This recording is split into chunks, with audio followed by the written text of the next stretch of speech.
Hi learners, ഐപ്ലസിന്റെ പുതിയൊരു വീഡിയോയിലേക്ക് സ്വാഗതം.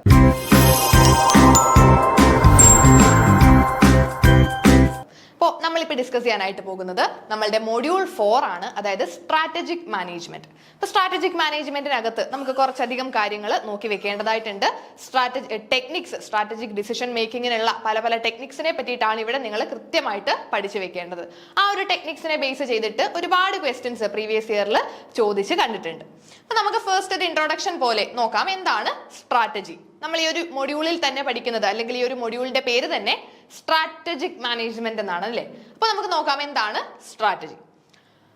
ആൽഫ്രഡ് ഡി ചാൻഡ്ലറുടെ ഒരു ഡെഫിനിഷൻ ആണ്, strategy is the determination of the basic long term goals and objectives of an enterprise and the adoption of the course of action and the allocation of resources necessary four carrying out these goals. Simple ആയിട്ട് നമ്മളൊരു strategy എന്ന് പറഞ്ഞാൽ നമുക്കൊരു long term goal achieve ചെയ്യണമെങ്കിൽ അതിനുവേണ്ടി നമ്മൾ എടുക്കുന്ന കുറച്ച് കോഴ്സ് ഓഫ് ആക്ഷൻസിനെ നമുക്ക് എന്ത് പറയാം, ഒരു സ്ട്രാറ്റജി എന്ന് പറയാം. സ്ട്രാറ്റജി എന്ന് കേൾക്കുമ്പോൾ തന്നെ നിങ്ങളൊരു ലോങ് ടേം ഗോളുകളെ പറ്റിയിട്ട് വേണം ചിന്തിക്കാനായിട്ട്. സോ സ്ട്രാറ്റജി എന്ന് പറഞ്ഞാൽ നമ്മളുടെ ലോങ് ടേം ഗോളുകളും ഒബ്ജക്റ്റീവുകളും ഒക്കെ ഡിറ്റർമൈൻ ചെയ്യുന്നു. Then adoption of the course of action and allocation of resources. നമുക്ക് ഈ ഒരു ലോങ് ടേം ഗോൾ അച്ചീവ് ചെയ്യാൻ ആവശ്യമായുള്ള റിസോഴ്സുകൾ അലോക്കേറ്റ് ചെയ്യുന്നുണ്ട്. അതേപോലെ തന്നെ അതിലേക്ക് എത്തിച്ചേരാനുള്ള പല പല പ്ലാനുകൾ ഫോർമുലേറ്റ് ചെയ്യുന്നുണ്ട്. ഇതിനെല്ലാം കൂടി നമുക്ക് സ്ട്രാറ്റജീസ് എന്ന് പറയാം. നെക്സ്റ്റ് ഒരു ഡെഫിനേഷൻ ഉണ്ട്, വില്യം എഫ് ഗുള്ളിക്കിന്റെ ഒരു ഡെഫിനേഷൻ ആണ്, A strategy is A unified comprehensive and integrated plan that relates the strategic advantages of the firm to the challenges of the environment. It is designed to ensure that the basic objectives of the enterprise are achieved through proper execution by the organization. എന്തിനു വേണ്ടിയിട്ടാണ് നമ്മൾ strategies design ചെയ്യുന്നത്? നമ്മളുടെ ഓർഗനൈസേഷന്റെ ഒബ്ജക്റ്റീവുകളൊക്കെ achieve ചെയ്യുന്നുണ്ടോ എന്ന് നമുക്ക് determine ചെയ്യണം. അതിനെ കൃത്യമായിട്ട് അച്ചീവ് ചെയ്യണം. ഇതിനൊക്കെ വേണ്ടിയിട്ട് നമ്മൾ ഏതൊരു ഓർഗനൈസേഷനും അവരുടേതായിട്ടുള്ള സ്ട്രാറ്റജീസ് കാണും. സോ നമുക്ക് നേരെ സ്ട്രാറ്റജിയുടെ, അതായത് ഒരു ബിസിനസ് സ്ട്രാറ്റജിയുടെ നേച്ചർ ആൻഡ് ക്യാരക്ടറിസ്റ്റിക്സ് ഒന്ന് നോക്കി പോകാം. ഇവിടെ ഒന്നും നമുക്ക് അധികം ഇൻഡെപ്ത് നോക്കേണ്ട ആവശ്യമില്ല, ജസ്റ്റ് ഒന്ന് മനസ്സിലാക്കി വെക്കേണ്ടതേ ഉള്ളൂ. So nature and characteristics of business strategy. First one ആണ് ഒബ്ജക്റ്റീവ് ഓറിയന്റഡ്. നമ്മുടെ ഒരു ബിസിനസ് സ്ട്രാറ്റജി എന്ന് പറഞ്ഞാൽ ഒബ്ജക്റ്റീവ് ഓറിയന്റഡ് ആണ്. അത് നമുക്ക് ഓൾറെഡി അറിയാം. നമ്മൾ എപ്പോഴും ലോങ് ടേം ഒബ്ജക്റ്റീവുകളെ അച്ചീവ് ചെയ്യാനാണല്ലോ സ്ട്രാറ്റജീസ് ഫോർമുലേറ്റ് ചെയ്യുന്നത്. So it is objective oriented. The business strategies are objectives oriented and are directed towards organisational goal. To formulate strategy, the business should know the objective that are to be pursued. അപ്പോൾ നമ്മുടെ ബിസിനസ്സിന് ഒരു strategy formulate ചെയ്യണമെങ്കിൽ നമ്മൾ ആദ്യം എന്തറിയണം, നമ്മളുടെ long term ഒബ്ജക്റ്റീവുകൾ എന്താണ് എന്ന് വേണം ഫസ്റ്റ് ഡിറ്റർമൈൻ ചെയ്യാൻ. എന്നിട്ട് വേണം നമ്മൾ എന്ത് ചെയ്യാനായിട്ട്, സ്ട്രാറ്റജീസ് ഫോർമുലേറ്റ് ചെയ്യാൻ. So strategies are objective oriented. Next one ആണ് ഫ്യൂച്ചർ ഓറിയന്റഡ്. സ്ട്രാറ്റജീസ് എപ്പോഴും ഫ്യൂച്ചർ ഓറിയന്റഡ് ആയിരിക്കും. എന്തുകൊണ്ടാണ് സ്ട്രാറ്റജി ഫ്യൂച്ചർ ഓറിയന്റഡ് ആകുന്നത്? Strategy is future-oriented plan and formulated to attain future position of the organization. Therefore, strategy enables management to study the present position of organization and decide to attain the future position of the organization. നമ്മളൊരു strategy formulate ചെയ്യുമ്പോൾ first ചെയ്യുന്നത് എന്താ, നമ്മളുടെ ഓർഗനൈസേഷന്റെ current position എന്താണെന്ന് നോക്കും. Then ആ ഒരു കറന്റ് പൊസിഷൻ അനുസരിച്ചിട്ട് നമ്മൾ ഫ്യൂച്ചറിൽ എവിടെ എത്തിച്ചേരണം, ഫ്യൂച്ചറിൽ നമുക്ക് ഏതൊരു ഗോളിലേക്ക് എത്തിച്ചേരണം എന്ന് ഡിറ്റർമൈൻ ചെയ്യും. അതനുസരിച്ചിട്ട് നമ്മൾ സ്ട്രാറ്റജീസ് ഫോർമുലേറ്റ് ചെയ്യും. അതാണല്ലോ നമ്മുടെ ഒരു സ്ട്രാറ്റജിക് മാനേജ്മെന്റ് എന്ന് പറയുന്നത് തന്നെ. ഓക്കെ, നെക്സ്റ്റ് വൺ ആണ് availability and allocation of resources. To implement strategy properly, there is need of adequate resource and proper allocation of resource. നമുക്ക് കൃത്യമായിട്ട് ഒരു സ്ട്രാറ്റജീസ് ഒക്കെ നമ്മുടെ ബിസിനസ്സിൽ ഒരു സ്ട്രാറ്റജി ഫോർമുലേറ്റ് ചെയ്യണം, ആ സ്ട്രാറ്റജി ഇംപ്ലിമെന്റ് ചെയ്യണം എന്നൊക്കെ ഉണ്ടെങ്കിൽ നമുക്ക് അത്യാവശ്യമായുള്ള റിസോഴ്സുകൾ വേണം അല്ലേ. നമ്മുടെ സ്ട്രാറ്റജി ഫോർമുലേറ്റ് ചെയ്യാനും ആ സ്ട്രാറ്റജിയെ നമുക്ക് ഇംപ്ലിമെന്റ് ചെയ്യാനും ഒക്കെ നമുക്ക് റിസോഴ്സുകൾ ആവശ്യമാണ്. ഒരു ഓർഗനൈസേഷനിൽ മെയിൻ ആയിട്ട് പറയുന്ന റിസോഴ്സുകൾ എന്ന് പറയുന്ന ഏതൊക്കെയാണ്? Physical resource, that is plant and machinery, അതായത് ഫിസിക്കൽ റിസോഴ്സുകൾ വരാം. ഫൈനാൻഷ്യൽ റിസോഴ്സ്, നമ്മളുടെ ക്യാപിറ്റൽ പോലെയുള്ള ഫൈനാൻഷ്യൽ റിസോഴ്സുകൾ ഉണ്ട്. ദെൻ മാൻ പവർ, അതായത് ഇപ്പൊ എംപ്ലോയീസ് ആകാം, അല്ലെങ്കിൽ അവിടെ വർക്ക് ചെയ്യുന്ന വർക്കേഴ്സ് ആകാം, ആരെങ്കിലും ആയിക്കോട്ടെ. മാൻ പവർ, അതാണ് നമ്മുടെ ഹ്യൂമൻ റിസോഴ്സ്. മെയിൻ ആയിട്ട് പറയുന്ന ഈ 3 റിസോഴ്സുകളും നമുക്കൊരു സ്ട്രാറ്റജീസ് പ്ലാൻ ചെയ്യണമെങ്കിലും ഫോർമുലേറ്റ് ചെയ്യണമെങ്കിലും ഇംപ്ലിമെന്റ് ചെയ്യണമെങ്കിലും ഒക്കെ ഈ പറയുന്ന റിസോഴ്സുകളും അത്യാവശ്യമായിട്ട് വേണ്ടതാണ്. Then influence of environment. The environmental factors affect the formulation of business strategy. Formulation and implementation of strategy. നമ്മളുടെ ഒരു ബിസിനസിന്റെ സ്ട്രാറ്റജീസിനെ ഫോർമുലേറ്റ് ചെയ്യുന്നതിലും ഇംപ്ലിമെന്റ് ചെയ്യുന്നതിലുമൊക്കെ എൻവയോൺമെന്റൽ ഫാക്ടേഴ്സിന് വലിയൊരു പങ്കുണ്ട് അല്ലെ? ബിസിനസ് എൻവയോൺമെന്റൽ ഫാക്ടേഴ്സിന്. ഇപ്പൊ ബിസിനസ് എൻവയോൺമെന്റിനെ നമുക്ക് രണ്ടായിട്ട് തരം തിരിച്ച് നമ്മൾ പഠിച്ചിട്ടുണ്ട്. ഇന്റേണൽ എൻവയോൺമെന്റും ഉണ്ട്, എക്സ്റ്റേണൽ എൻവയോൺമെന്റും ഉണ്ട്. അപ്പൊ ഈ പറയുന്ന ഇന്റേണൽ എൻവയോൺമെന്റും എക്സ്റ്റേണൽ എൻവയോൺമെന്റും ഒരു ബിസിനസിന്റെ സ്ട്രാറ്റജി ഫോർമുലേഷനെ അഫക്ട് ചെയ്യുന്ന ഫാക്ടേഴ്സ് ആണ്. So the business unit, by analyzing internal and external environment, can find out its strength and weakness. Strength ഉം weakness ഉം നമ്മുടെ ഇന്റേണൽ എൻവയോൺമെന്റിൽ നിന്ന് നമുക്ക് മനസ്സിലാകും. ഇനി എക്സ്റ്റേണൽ എൻവയോൺമെന്റിനെ അനലൈസ് ചെയ്യുമ്പോൾ നമുക്ക് ഓപ്പർച്യൂണിറ്റീസും ത്രെറ്റുകളും മനസ്സിലാകും. അതനുസരിച്ചായിരിക്കും നമ്മളൊരു സ്ട്രാറ്റജീസിനെ ഫോർമുലേറ്റ് ചെയ്യുന്നത്. നെക്സ്റ്റ് ആണ് universally applicable. Strategies are universally applicable and accepted irrespective of business nature and size. Normally ഈ സ്ട്രാറ്റജീസിനെ പറ്റിയ ഒരു അസംഷൻ ആണ് യൂണിവേഴ്സലി ആപ്ലിക്കബിൾ ആണെന്ന് പറയുന്നുണ്ട്. ഇപ്പോൾ ഒരു സ്ട്രാറ്റജി നമ്മൾ ഫോർമുലേറ്റ് ചെയ്യുകയാണെങ്കിൽ എല്ലാ ഓർഗനൈസേഷനും ഈ പറയുന്ന സ്ട്രാറ്റജീസ് ഇംപ്ലിമെന്റ് ചെയ്യാനായിട്ട് പറ്റും. So every business unit design strategy for it survival and growth. ഏതൊരു ബിസിനസിനും അവരുടെ സർവൈവലിനും ഗ്രോത്തിനും എല്ലാം എന്ത് വേണം? അവരുടേതായിട്ടുള്ള സ്ട്രാറ്റജീസ് വേണം. സ്ട്രാറ്റജീസ് ഇല്ലാതെ അവർക്ക് മുന്നോട്ട് പോകാനായിട്ട് കഴിയില്ല. സോ സ്ട്രാറ്റജീസ് യൂണിവേഴ്സലി ആപ്ലിക്കബിൾ ആയിരിക്കും. Then levels of strategy. നമ്മൾ ഈ ഒരു സ്ട്രാറ്റജിയെ പറ്റി പറയുമ്പോൾ ഏറ്റവും ഇമ്പോർട്ടന്റ് ആയിട്ടും ഏറ്റവും ബേസിക് ആയിട്ടും പഠിച്ചു വെക്കേണ്ടതാണ് ലെവൽസ് ഓഫ് സ്ട്രാറ്റജി. വളരെ ഇമ്പോർട്ടന്റ് ആണ്. ഇത് എക്സാം പോയിന്റ് ഓഫ് വ്യൂവിൽ നിങ്ങൾ സ്ട്രൈക്ക് ചെയ്യേണ്ടതാണ്. ഇത് അതുകൊണ്ട് തന്നെ നമ്മൾ ഇതിനെപ്പറ്റി ഡീറ്റെയിൽഡ് ആയിട്ട് ലെവൽസ് ഓഫ് സ്ട്രാറ്റജി ഡീറ്റെയിൽഡ് ആയിട്ട് വരുന്ന നോട്ട്സിലും നമ്മൾ പ്രൊവൈഡ് ചെയ്തിട്ടുണ്ട്. സോ ലെവൽസ് ഓഫ് സ്ട്രാറ്റജി എന്ന് പറഞ്ഞാൽ ഒരു ഓർഗനൈസേഷനിൽ 3 ലെവലുകളായിട്ട് സ്ട്രാറ്റജീസിനെ തിരിച്ചിട്ടുണ്ട് അല്ലേ? നമുക്കറിയാം കോർപ്പറേറ്റ് ലെവൽ സ്ട്രാറ്റജി ഉണ്ട്, ബിസിനസ് ലെവൽ സ്ട്രാറ്റജീസ് ഉണ്ട്, ഫങ്ഷണൽ ലെവൽ സ്ട്രാറ്റജി. ഇങ്ങനെ 3 ലെവൽസ് ആയിട്ട് നമ്മൾ സ്ട്രാറ്റജീസിനെ തരം തിരിക്കുന്നുണ്ട്. So there are companies that are working in different business line with regards to product, service, market or technologies and are managed by same top management. In this case, such companies need to frame different strategies. നമുക്കറിയാം വലിയൊരു multinational companies ഒക്കെ ആണെങ്കിൽ അവർ ഒന്നിൽ കൂടുതൽ പ്രൊഡക്റ്റുകളിലും മറ്റുമൊക്കെ focus ചെയ്യുന്ന companies ഉണ്ട്. അപ്പോൾ ഇങ്ങനെയുള്ള വലിയ വലിയ കമ്പനീസിന് പല ലെവലുകളിലായിട്ട് സ്ട്രാറ്റജി ഫോർമുലേറ്റ് ചെയ്യേണ്ടതായിട്ട് വരും. സോ അതിന് വേണ്ടിയിട്ടാണ് നമ്മൾ സ്ട്രാറ്റജീസിനെ 3 ലെവൽസ് ആയിട്ട് ഡിവൈഡ് ചെയ്തിട്ടുള്ളത്. ടോപ്പ് ലെവലിൽ വരുന്നതാണ് corporate level strategy. Corporate level strategy കഴിഞ്ഞാൽ അതിന്റെ തൊട്ട് താഴെ വരുന്നതാണ് ബിസിനസ് ലെവൽ സ്ട്രാറ്റജി. ദെൻ ഏറ്റവും ലോ ലെവലിൽ വരുന്നതാണ് ഫങ്ഷണൽ ലെവൽ സ്ട്രാറ്റജീസ് എന്ന് പറയുന്നത്. കോർപ്പറേറ്റ് ലെവൽ സ്ട്രാറ്റജി എന്ന് പറഞ്ഞാൽ നമ്മുടെ ആ ഒരു ബിസിനസിനെ അല്ലെങ്കിൽ കമ്പനിയെ മൊത്തത്തിൽ നമ്മൾ പറയുന്നതായിരിക്കും. അതായത് നമ്മളുടെ ബിസിനസ് വരുന്ന ഒരു 5 ഇയർ കഴിഞ്ഞാൽ നമ്മൾ ഏത് പൊസിഷനിൽ നമ്മുടെ ബിസിനസ് നിൽക്കണം, ഇതൊക്കെ നമ്മുടെ കോർപ്പറേറ്റ് ലെവൽ സ്ട്രാറ്റജിയിൽ വരും. ഇനി ബിസിനസ് ലെവലിലേക്ക് വരുമ്പോൾ ഓരോ സ്ട്രാറ്റജിക് ബിസിനസ് യൂണിറ്റുകളായിട്ട് വേണമെങ്കിൽ നമുക്ക് തിരിക്കാം. ഇപ്പോ ഒന്നിൽ കൂടുതൽ പ്രൊഡക്റ്റുകൾ പ്രൊഡ്യൂസ് ചെയ്യുന്ന ഒരു കമ്പനി ആണെങ്കിൽ ടൂത്ത് പേസ്റ്റ് പ്രൊഡക്ഷൻ അതൊരു സ്ട്രാറ്റജിക് ബിസിനസ് യൂണിറ്റ് ആക്കാം. ഇനി അത് കഴിഞ്ഞിട്ട് അടുത്ത ടൂത്ത് ബ്രഷ് അല്ലെങ്കിൽ ഒരു പെർഫ്യൂം അല്ലെങ്കിൽ ബാത്തിങ് സോപ്പ്, ഇങ്ങനെ ഓരോ സ്ട്രാറ്റജിക് ബിസിനസ് യൂണിറ്റുകളായിട്ട് നമുക്ക് വേണമെങ്കിൽ തിരിക്കാം. ദെൻ ഓരോരുത്തർക്കും അവരുടെ സ്ട്രാറ്റജി കാണും. ദെൻ അതിലും ലോ ലെവലിൽ വരുന്നതാണ് ഫങ്ഷണൽ ലെവൽ സ്ട്രാറ്റജി എന്ന് പറഞ്ഞാൽ ഒരു സ്ട്രാറ്റജിക് ബിസിനസ് യൂണിറ്റിനകത്ത് ഒരുപാട് ഫങ്ഷൻസ് ഉണ്ട്. നമുക്കറിയാം ഇപ്പൊ ഏതെങ്കിലും ഒരു ടൂത്ത് പേസ്റ്റ് പ്രൊഡക്ഷൻ അവരുടെ കീഴിൽ ഫിനാൻസ് ഡിപ്പാർട്ട്മെന്റ് ഉണ്ട്, പ്രൊഡക്ഷൻ ഡിപ്പാർട്ട്മെന്റ് ഉണ്ട്, മാർക്കറ്റിംഗ് ഡിപ്പാർട്ട്മെന്റ് ഉണ്ട്, ഇങ്ങനെ പല ഡിപ്പാർട്ട്മെന്റുകൾ ഉണ്ട്. ഇതേപോലെ ഓരോ ബിസിനസ് യൂണിറ്റിന്റെയും കീഴിലുണ്ടല്ലോ പല പല ഡിപ്പാർട്ട്മെന്റ്സ്. അപ്പൊ ഈ ഓരോ ഡിപ്പാർട്ട്മെന്റിനെയും ബേസ് ചെയ്തിട്ടാണ് ഫങ്ഷണൽ ലെവൽ സ്ട്രാറ്റജീസ് വരുന്നത്. ഓക്കെ, ഇനി ഫീച്ചേഴ്സ് ഓഫ് സ്ട്രാറ്റജി ആണ് നമ്മൾ പറഞ്ഞുകൊണ്ടിരിക്കുന്നത്. ലാസ്റ്റ് വൺ ആണ് റിവിഷൻ ഓഫ് സ്ട്രാറ്റജി. നമ്മളൊരു സ്ട്രാറ്റജി ഫോർമുലേറ്റ് ചെയ്ത് അത് ഇംപ്ലിമെന്റ് ചെയ്ത് കഴിഞ്ഞാൽ അതിനെ നമ്മൾ പീരിയോഡിക്കലി എന്ത് ചെയ്തിരിക്കണം? റിവൈസ് കൂടി ചെയ്തിരിക്കണം. Strategies are to be revised periodically as in the process of its implementation certain changes are going to take place. നമുക്കറിയാം നമ്മളൊരു സ്ട്രാറ്റജിയൊക്കെ ഫോർമുലേറ്റ് ചെയ്ത് അത് ഇംപ്ലിമെന്റ് ചെയ്ത് കഴിഞ്ഞാൽ ചിലപ്പോൾ നമുക്ക് ചില ചേഞ്ചസ് അതിൽ വരുത്തേണ്ടതായിട്ട് വരും. അപ്പോൾ അതനുസരിച്ച് നമ്മൾ എന്ത് ചെയ്യണം? അതിനെ പ്രോപ്പറായിട്ട് മോണിറ്റർ ചെയ്യണം, പ്രോപ്പറായിട്ട് റിവൈസ് ചെയ്തിരിക്കണം. സോ ഇത്രയും കാര്യങ്ങൾ നമ്മൾ nature and characteristics of business strategies ആണ് പറഞ്ഞത്. ബിസിനസ് സ്ട്രാറ്റജിയുടെ നേച്ചറും ക്യാരക്ടറിസ്റ്റിക്സും ഒക്കെ എന്തായിരുന്നു? നമ്മൾ പറഞ്ഞു ഒബ്ജക്റ്റീവ് ഓറിയന്റഡ് ആണ്, അതേപോലെ തന്നെ ഫ്യൂച്ചർ ഓറിയന്റഡ് ആണ്. സ്ട്രാറ്റജീസ് പ്രോപ്പറായിട്ട് ഇംപ്ലിമെന്റ് ചെയ്യണമെങ്കിൽ നമുക്ക് റിസോഴ്സുകൾ ആവശ്യമാണ്.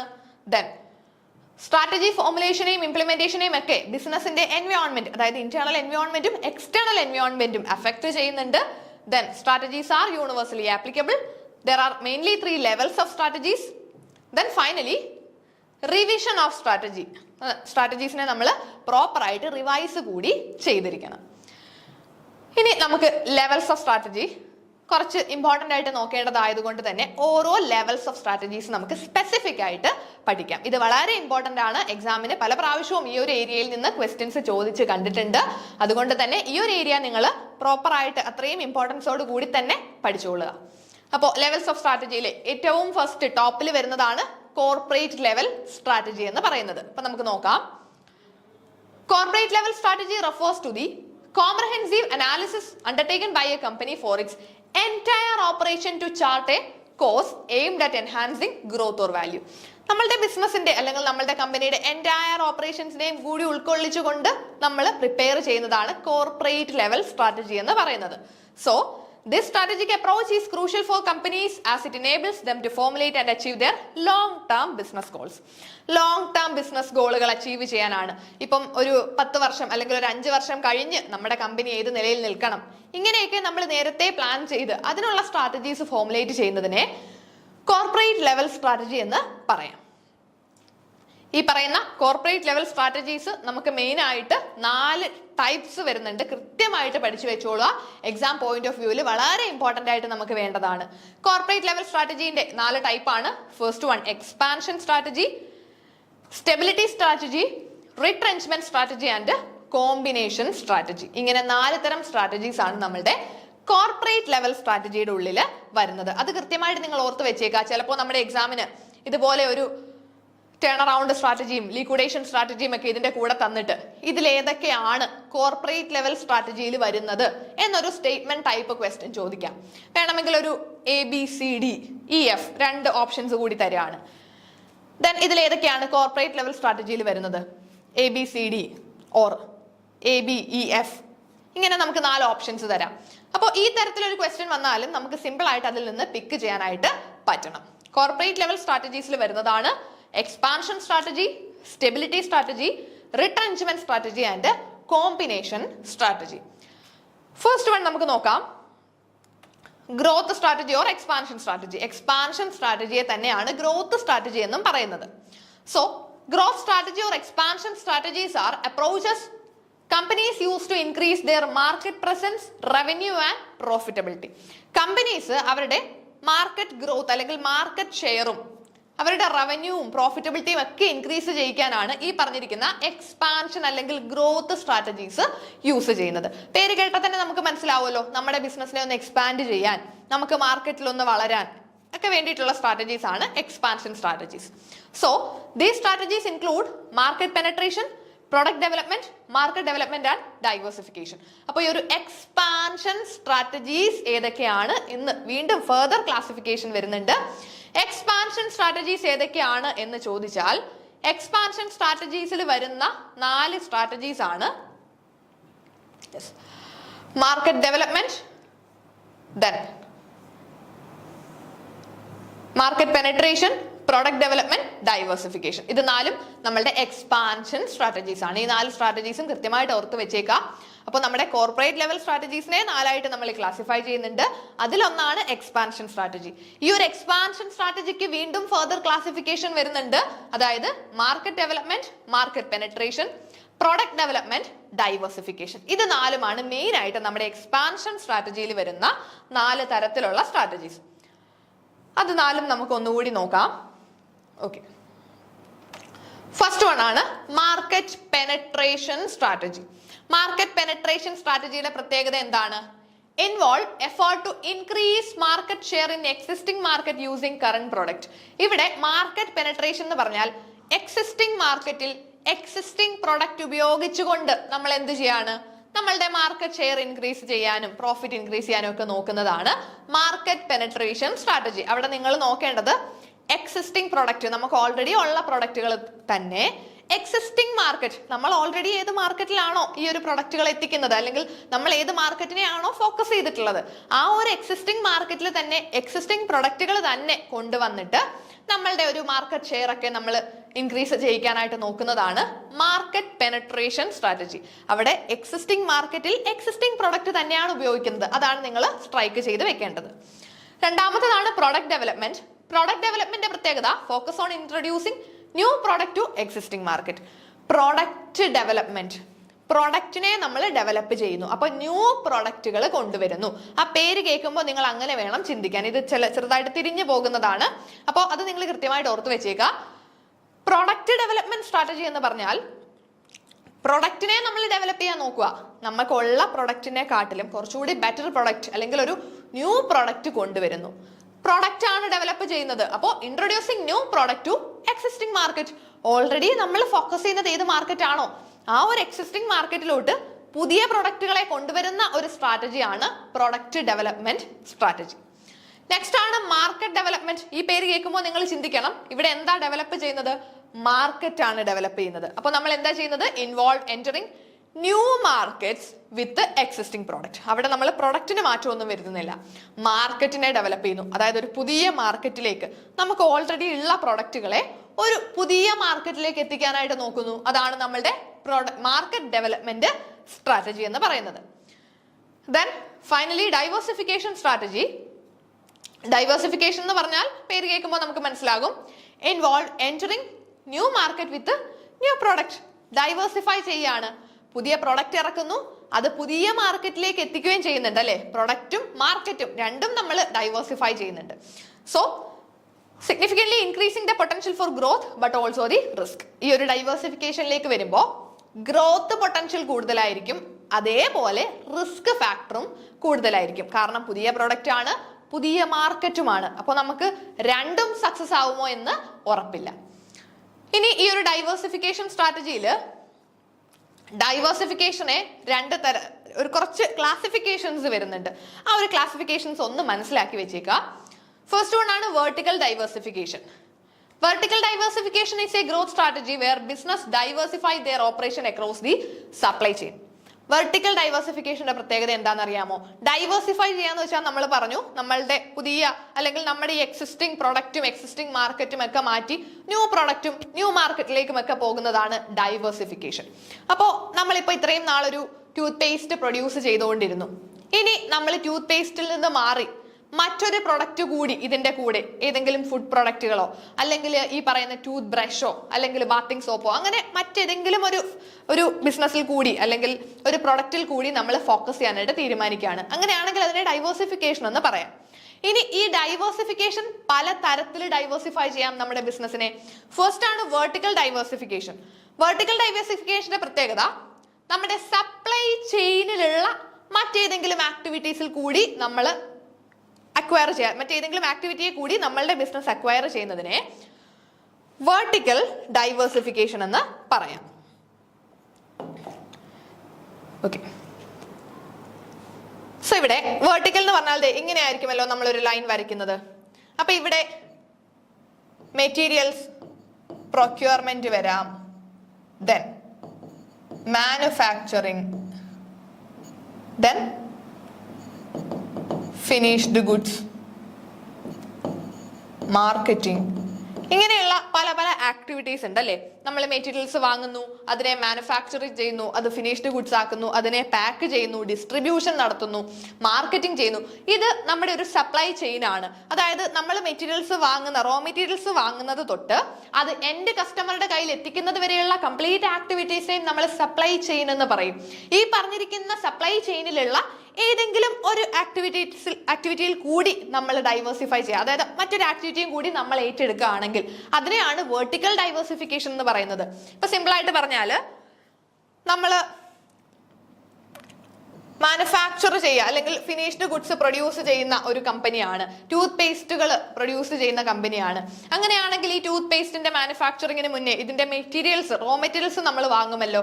ആ റോ മെറ്റീരിയൽസിന്റെ ആ ഒരു സപ്ലയറെ കൂടി നമ്മൾ മൊത്തത്തിൽ വാങ്ങുക, അല്ലെങ്കിൽ ഈ റോ മെറ്റീരിയൽസ് കൂടി നമ്മൾ തന്നെ പ്രൊഡ്യൂസ് ചെയ്യാനായിട്ട് സ്റ്റാർട്ട് ചെയ്യുന്നു. അതൊക്കെ നമ്മുടെ വെർട്ടിക്കൽ ഡൈവേഴ്സിഫിക്കേഷൻ ആണ്. കാരണം നമ്മൾ സ്വന്തമായിട്ട് സ്റ്റാർട്ട് ചെയ്യാണ് അല്ലേ.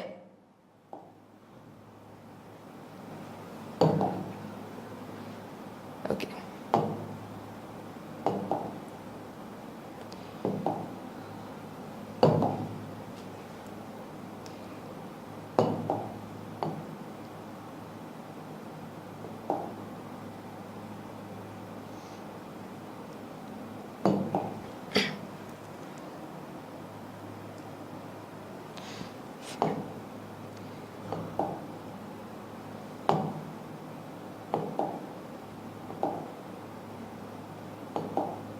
Okay fine.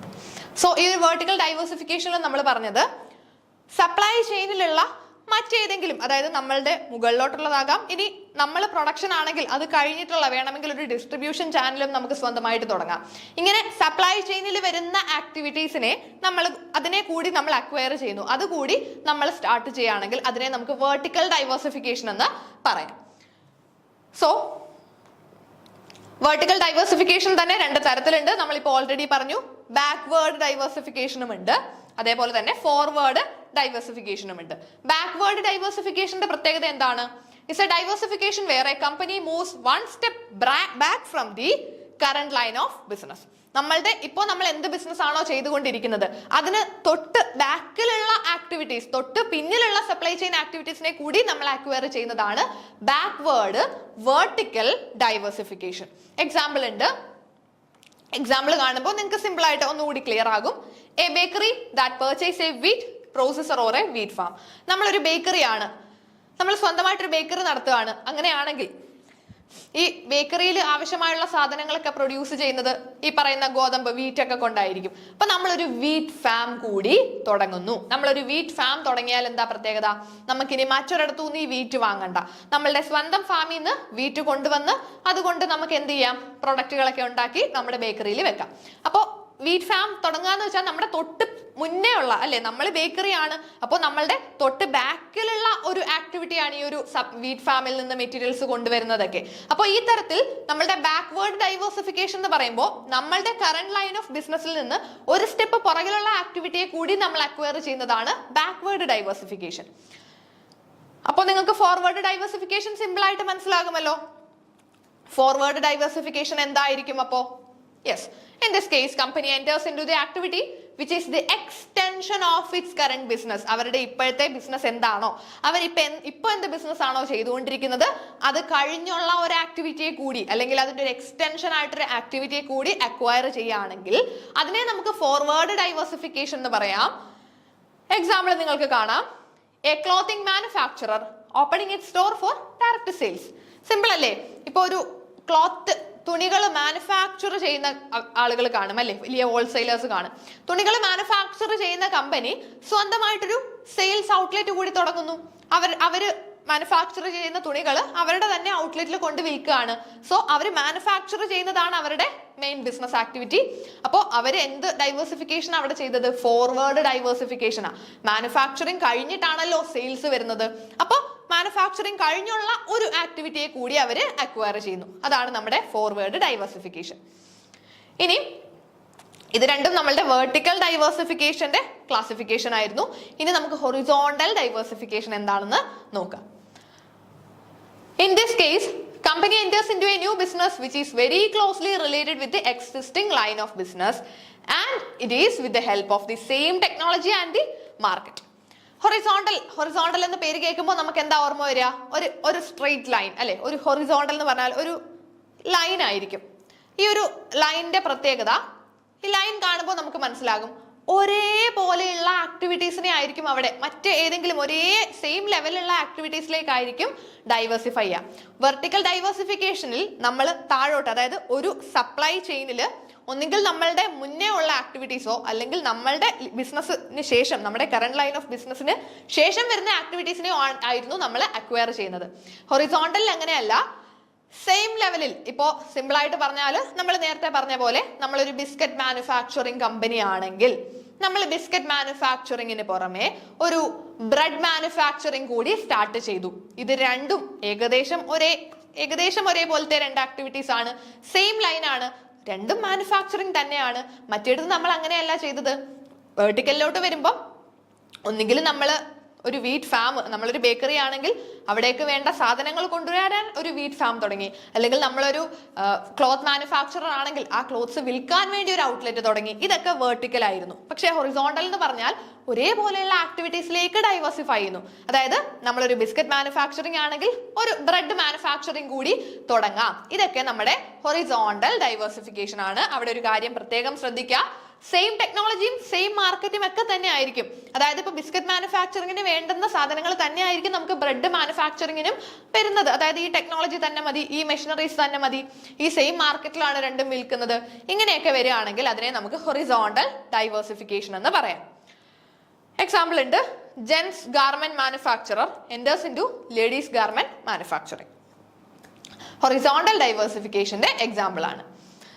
ഇനി നെക്സ്റ്റ് ടൈപ്പ് ഓഫ് ഡൈവേഴ്സിഫിക്കേഷൻ ആണ് concentric diversification and conglomerate diversification. ഈ രണ്ട് തരത്തിലുള്ള ഡൈവേഴ്സിഫിക്കേഷൻ വരുന്നുണ്ട്.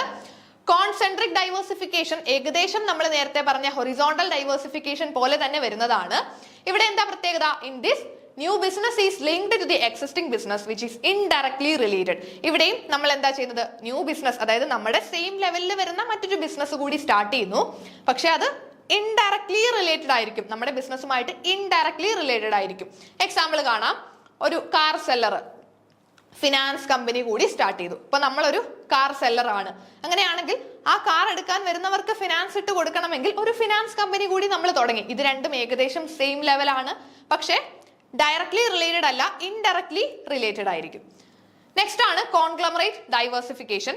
കോൺഗ്ലമറേറ്റ് ഡൈവേഴ്സിഫിക്കേഷന്റെ പ്രത്യേകത ഒരു റിലേഷനും ഇല്ലാത്ത, അതായത് എൻറ്റയർലി അൺറിലേറ്റഡ് ആയിട്ടുള്ള മറ്റൊരു ബിസിനസ്സിലേക്ക് നമ്മൾ ഡൈവേഴ്സിഫൈ ചെയ്യുന്നതാണ് കോൺഗ്ലമറേറ്റ് ഡൈവേഴ്സിഫിക്കേഷൻ. അത് കൃത്യമായിട്ട് നിങ്ങളൊന്ന് ഓർത്ത് വെച്ചേക്കുക.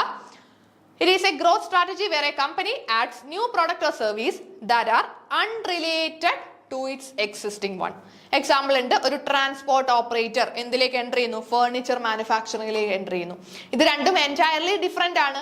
ഇങ്ങനെ എൻറ്റയർലി ഡിഫറെന്റ് ആയിട്ടുള്ള രണ്ട് ബിസിനസ്സിലേക്ക് പോകുന്നതിനെയാണ് കോൺഗ്ലമറേറ്റ് ഡൈവേഴ്സിഫിക്കേഷൻ എന്ന് പറയുന്നത്.